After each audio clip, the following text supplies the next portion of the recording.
2022 meeting of the Dalton City Council to order. Okay. We'll do the pledge when we get back. Approve the agenda and all that. Now, here motion, we go into executive session. So moved. Motion by Ms. Harlins, second. Second. Ms. Sams, all in favor, say aye. Aye. All opposed, like Purpose, a real estate.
Aye. Aye. Opposed, like sign.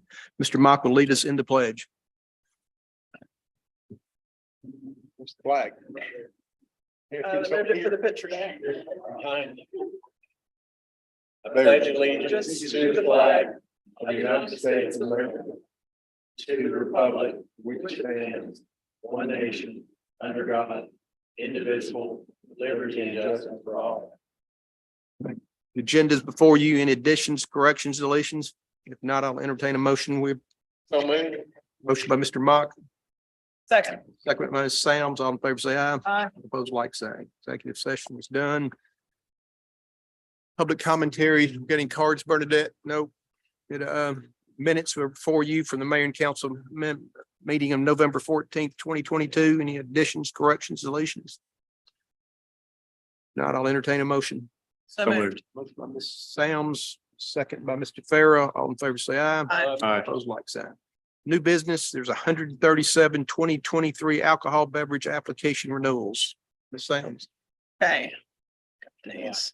We're gonna do these all together. I'm not doing it. We do have one new that's not a renewal. Is there representative from Smiles Linwood Inc., Smile Foods? Okay. Without representation, representative, Mr. Miller, are we allowed to vote if it's, okay, We always have before. okay, usually have represent, make a motion to approve, Smiles Linwood Inc. Doing business as Smile Food located at 400 North Linwood Avenue for the new license, sell of packaged beer, packaged wine. Put that in form of a motion. Second. Motion by Ms. Sam's, second by Mr. Mock. All in favor, say aye. Aye. All opposed, like sign. Not about the 137 renewals. Now, I want to make sure I've got the right, I've left my glasses. Is this, no, that was, pardon me, that's, from last week's minutes. Let me move forward here. There are no new ones. So if we can amend the minutes to reflect that was voted on at last council meeting. Okay, there are no new ones. This is 137 renewals. I'd like to put these in the form of a motion to approve. Motion by Ms. Sam's, is there a second? Second. Second by Mr. Mock. All in favor, say aye. Aye. All opposed, like sign. Number 4, ordinance 22-30, the request of Maria Aguilar to rezone from low density, single family residential R2 to transitional residential R6. The tract of land totaling 0.28 acres located at 800 Lucky Street, Dalton. Thank you, Mr. Mayor. This request was made by the petitioner with their intent to take the subject property, which is currently undeveloped. Did once have a single family home on it. That home's been demolished now for a number of years. The request was made in order to redevelop this property and replace that former dwelling with a 2-story triplex. And if you take a look at the zoning map in the area, their request would create an island of R6 transitional residential, which is the second most intensive residential zone district. And what we looked at in that area was, when we looked at the property, was first and foremost, it may not be even large enough to fit a triplex on. And so creating an island of R6 at that location would not necessarily be ideal based on the single family nature of the majority of houses in this area. However, we looked at the property and do see some multifamily in this area and considered that an R5 rezoning may be a better fit for this property than the R6 that was requested. And so we took that into consideration and felt like that would be a good compromise. An R5 would allow the maximum density of a duplex on the subject property. We do believe the property can accommodate a duplex, and that there are a number of multifamily structures in the greater area that would not create an entering wedge or a spot zone per se. With that, the Planning Commission staff recommendation was for R5. Planning Committee recommendation was a unanimous approval for R5. We heard no opposition for either R5 or R6 at the public hearing. Owner there. Yes, So is it R5 or R6? the request was for R6. The recommendation was to recommend R5 be approved. The What if they petitioner, changed their mind and wanted to put a single family, they didn't want to build a duplex, could they do it within that They zone? absolutely could. They could even divide this property in R5 based on its size and build more than one single family home or a single duplex with an R5 zoning. And that would be the lot sizes in R5, even with single family, would be more in consistency with the lot size established in that area and home size established in that area. R2 is a very conservative zone district for it to be applied in that particular area. Why R2 was chosen for this city block in that neighborhood, I'm not quite sure of in the past.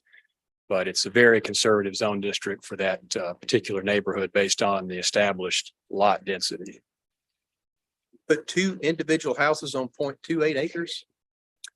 You can get down, let's see, 50 feet. That may be too small for two houses, as a matter of fact. So they could get a single family house there, or they could get a single duplex there. is the petitioner okay with R5? They were, absolutely. They were asked by the chairman during the meeting if they would be okay with R5. The petitioner did have a translator present at the meeting, so they made sure that the petitioner understood that there would be a limitation in R5. Motion to grant R5. Motion by Mr. Moxer, second. Second, Second by Ms. Sams. All in favor, say aye. aye. All opposed, like sign.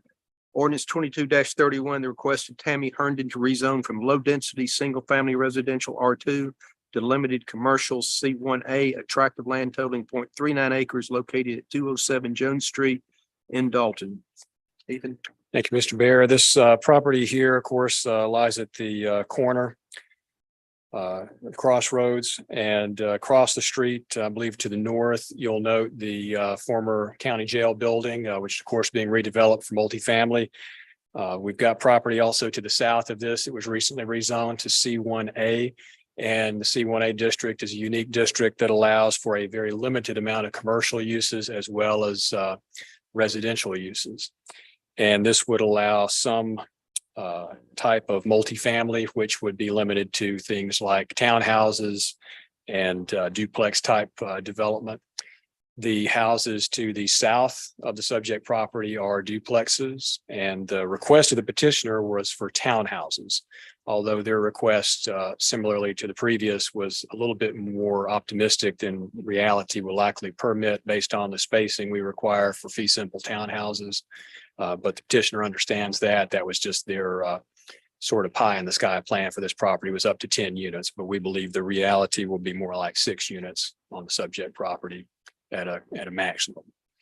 The request, however, we saw no issue with the zoning map in this area, given the adjacency to the C1A district on 3 sides of the subject property. So we did not find any issues with this rezoning. From the staff perspective, we recommended rezoning be approved. Planning Commission recommendation was also unanimous, and there was no one there to speak in opposition. The houses that are just to the south, there's not been any issue. I drive down there every morning on the way to work. The cars are off the street, and they made sure that, so these that are in pink, there's plenty, there's space. If there's a guest, I mean, there's more than one car slot for each of those duplexes. Is it planning for off-street parking? At the point of, at the We're talking about rezoning, putting quite a lot of housing in that very small footprint. So that would be addressed during the site development plan review as part of the, when the developer submits the plan, the public works director and other staff will be reviewing to make sure that off-street parking requirements are met as defined by the unified zoning ordinance. The only zone district that you're legally able to back into the street is a R1, I believe, single family residence. Every other use has to prepare a parking plan. Okay. So they will be required. Plus, there's another rule that says any use that has over 4 spaces, they have to do a full blown parking plan and demonstrate to the staff it won't create an issue. already have an issue with traffic backing up there with school, as the fire chief's well aware. In the afternoons there, we've got a real congestion issue anyway. So morning and afternoon. Any questions? Your motion? Motion by Mr. Mock, is there a second? Second. Second by Mr. Farah. All in favor, say aye. Aye. Opposed, like sign. 6, ordinance 22-32, the request of James Suttles to rezone from medium density, single family residential R3 to neighborhood commercial C1, a tract of land totaling 0.11 acres located at 842 McAfee Street, Dalton. Ethan. Thank you, Mr. Mayor. This request was made by the petitioner who owns the property adjacent to the west of the subject property. It's the commercial property just to the west. And his request was to take this property, which had a former single-family dwelling on it, and raise that dwelling in order to expand parking for his commercial business. And when we take a look at this area at the crossroads, it has historically been commercial. The subject property has been used in concert with the adjacent commercial building in the past for various things based on the petitioner's explanation. And when we look at McAfee Street, there's no on-street parking. So this property was burdened. It did have some parking available, but it's certainly greatly burdened by the fact that it has very little parking to accommodate much business. So this would remove what was, or what is, a non-conforming residential building. This building encroaches onto the side setback in this area. So this would eliminate that building. It's non-conforming and create a conforming parking lot that, of course, would be held to the standards in the UZO for a new parking area. So it'll have to be a concrete or asphalt parking spaces will have to be properly striped, and all those things will have to be met in order for that to be approved at that stage. From a zoning perspective, we didn't find any issues with this at this location. This would help alleviate an issue that has long existed for some of these commercial businesses there, and would allow that to continue and alleviate the parking issue. Based on that, any buffers would be required where this property is adjacent to other residential property, I believe to the south. Buffers would be required along those areas, and they would have to create both a visual buffer as well as about a 20-foot setback on those boundaries where the property is adjacent to any residential properties. Planning Commission recommendation was to approve as requested, and we also heard no opposition to this rezoning. Didn't we, is there a property very near this that had the same zoning request 6 months ago? The one just to the west was the most recent. That did get approved because it did have some parking right in front of this building.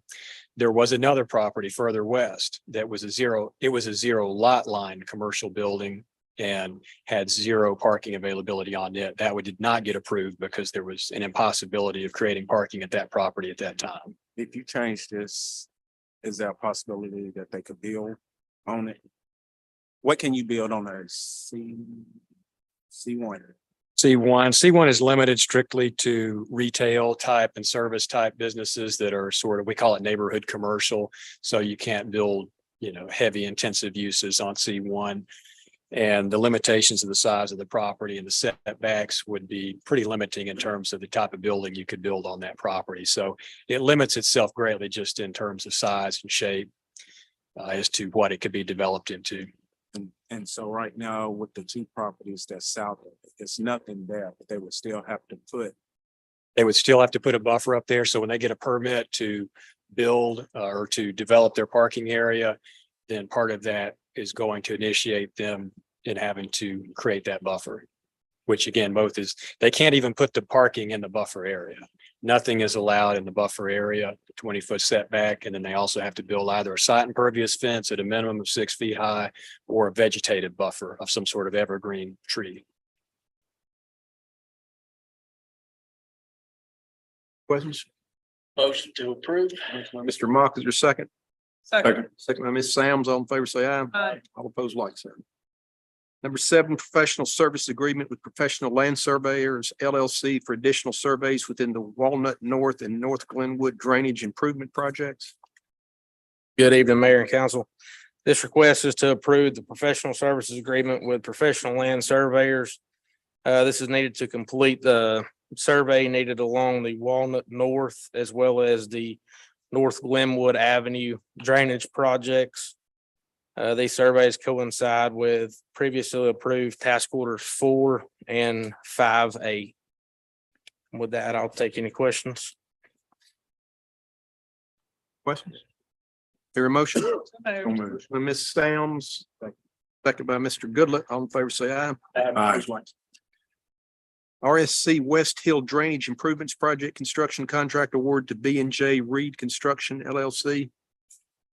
Agenda item is to award the construction contract for the West Hill Drainage Improvements Project to B and J Reed Construction. Work shall be completed within 12 weeks following notice to proceed, and project is under budget.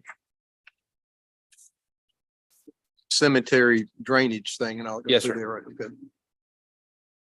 Questions? Motion by Mr. Mock, second by Mr. Goodlet. All in favor, say aye. Aye. Opposed, like sign. Number 9, resolution 22-13 to request a legislative delegation representing the city of Dalton and the 2023 General Assembly of Georgia to introduce local legislation to amend the city's charter to reapportion the voting wards districts for election of members of the mayor and council in accordance with the 2020 decennial census and in accordance with all requirements of federal and state law to send census block data and geographic boundary data in conjunction herewith.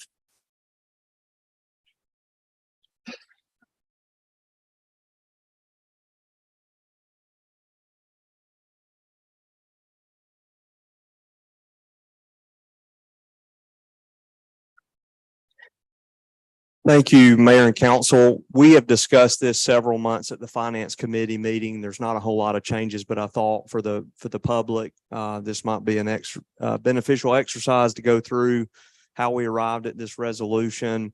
The city of Dalton updates its ward boundaries every 10-year period following the decennial census. From 2010 to 2020, there was some population growth in the city, about 1,400 that needed to be rebalanced across the ward districts. What you see on the left here is the existing wards. And then what you see proposed was developed by the Office of Reapportionment from the state. They helped us with this because they had our existing wards. They had our existing demographics in terms of population and all that. And what they generated, this was their first draft of rebalancing the population. The population balancing is determined by the census block data provided by the U.S. Census Bureau that the state has on file. One of the key drivers of the changes comparing the 2010 map to the 2022 map, or excuse me, 2020, was that the U.S. Census Bureau amended the census block that Councilmember Farrow resides in to go further north along the west side of Tibbs Road. It currently ended at Rena Lane, and the Census Bureau revised it to run all the way up to where Tibbs Road crosses the interstate. That started a cascade effect in terms of we had to make sure an existing council member stayed in their district. And once that census block in its entirety was expanded to the limits north, the other wards had to be rebalanced to make sure our population deviation was not, over 5%. The State Office of Reapportionment did an excellent job. Our existing wards range in population deviation upwards of 5%. They've gotten all wards. The ideal district is 8,604 residents.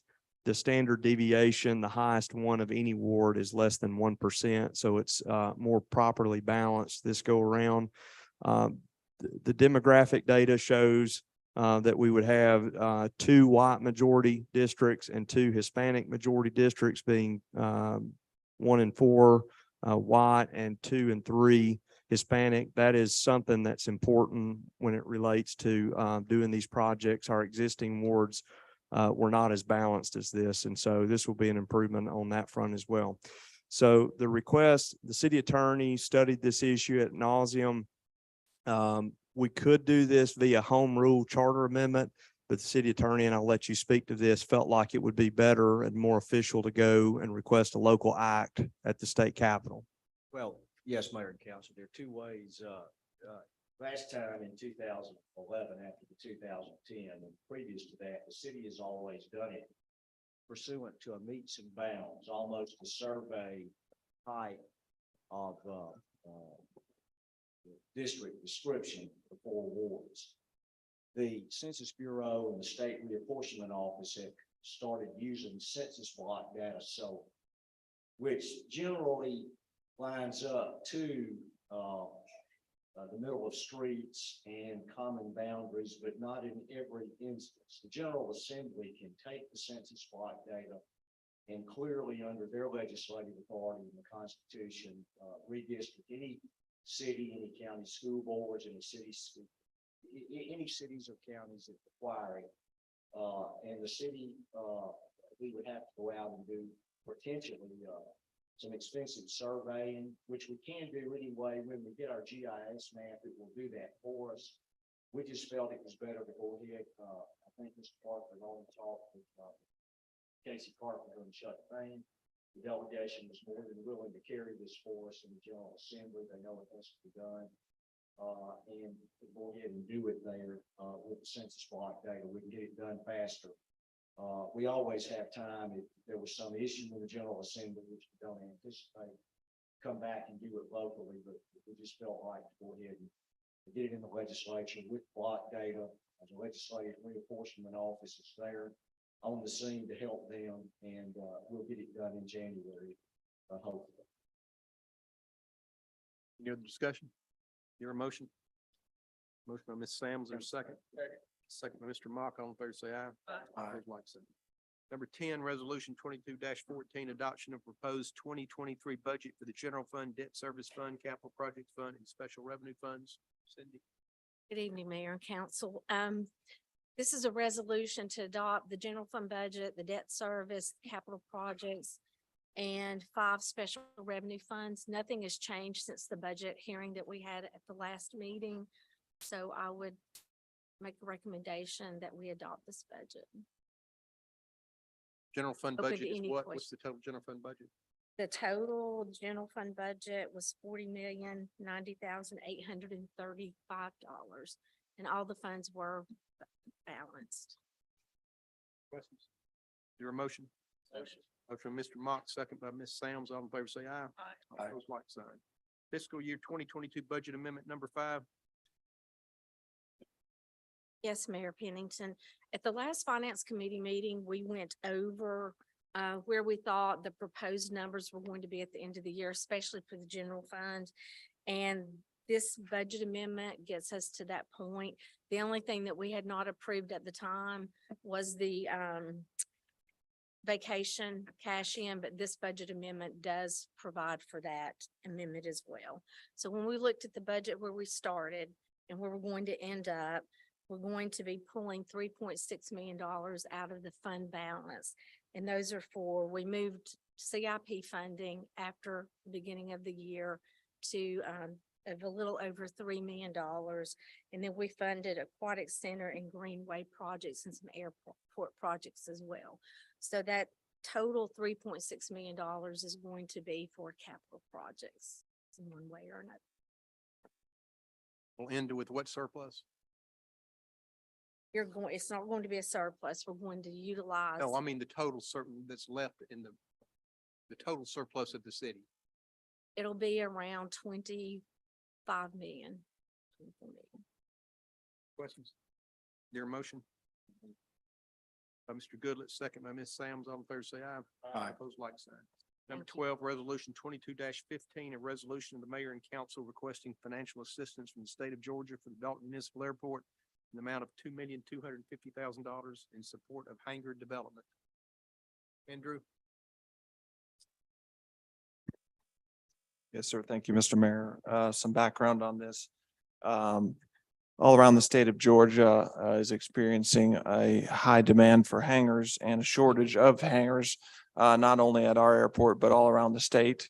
I'm involved with the Georgia Airport Association very heavily, and we've been advised to request funds from the state this year because there are a surplus of funds that may be available for this type of thing. Normally, airports, public use airports are funded by federal funds and state funds, largely by federal funds, which are devoted to safety and asphalt projects for the most part. And those funds never typically get to be used for revenue producing projects like hangars and terminal buildings. So these hangars are in need all around the state. Airports rely on hangars for their revenue. A large portion of their revenue. It's a very stable revenue. And we rely at the Dalton Airport on hangar revenue. We have 28 T hangars right now, and we have a very large waiting list, and we're in need of building more hangars. So this hangar development is an expensive enterprise and cannot always be shouldered by the local government alone. So we'd like to reach out to the state for some help on this. The Dalton Municipal Airport provides $7.8 million a year in economic impact to the state. And so we feel like we are giving to the state's GDP, and we'd like to continue to do that by keeping the airport in operation. And we feel that we can ask for these funds, funding assistance from the state. So that's what we want to do. Require any matching dollars?